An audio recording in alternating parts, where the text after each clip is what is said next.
बातमीत सत्यता हीच आमची ओळख। कंजर महाराज मंदिरावर 10,000 पेक्षा जास्त भाविकांनी घेतले दर्शन। नवस फेडण्यासाठी झाली गर्दी।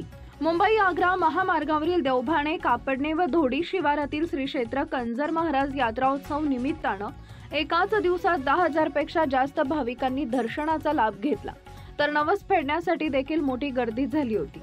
दरवर्षी पोळा सणाच्या दुसऱ्या दिवशी होणाऱ्या या यात्रा उत्सवाला धुळे जिल्ह्यासह नंदुरबार, शहादा, दोंडाईचा, छत्रपती संभाजीनगर, जळगाव, अमळनेर येथून कंजर भाविकही दर्शनासाठी आले होते। कापडणे, देवभाणे, नरवड, सरवड, नगाव, तिसगाव, ढंडाणे, सायने, नंदाणे, न्याहळोद, कौठाळसह पंचक्रोशीतील ग्रामस्थांचं व शेतकऱ्यांचं श्रद्धास्थान म्हणून या देवस्थानची ओळख आहे। सदर यात्रा उत्सव निमित्तानं या ठिकाणी सकाळी 10 वाजल्यापासून महाप्रसादाचा वाटप करण्यात आले। मसाले भात व गोड शिराचा कार्यक्रम या ठिकाणी ठेवण्यात आला होता। दिवसभर हजारो भाविकांनी महाप्रसादाचा लाभ घेतला। यामुळे यात्रा उत्सव समितीच्या वतीनं मोठ्या प्रमाणात अन्नदान करण्यात आले। उपसंपादक अशोक गिरासे।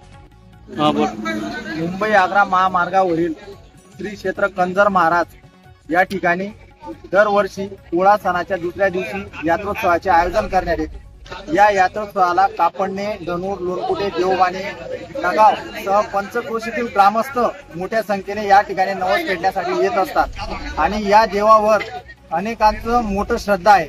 शेतकरी मोठ्या संख्येने या ठिकाणी दरवर्षी नवस फेडण्यासाठी येत असतात। सालाबादाप्रमाणे यावर्षी देखील या ठिकाणी 20 वर्षांपासून यात्रोत्सवाचे आयोजन करण्यात येते। या यात्रोत्सवाची सुरुवात कैलासवासी विनायक केशव पाटील व कैलासवासी सुरेश बाबूराव माळी यांनी या ठिकाणी केलं होतं। त्यांची परंपरा राखत ग्रामस्थांनी पंचक्रोशीतील ग्रामस्थांच्या सहकार्यामुळे या ठिकाणी दरवर्षी महाप्रसादाचे आयोजन करण्यात येते। या वर्षी देखील 10,000 पेक्षा जास्त भाविकांनी या ठिकाणी दर्शनाचा व महाप्रसादाचा लाभ घेतलेला आहे।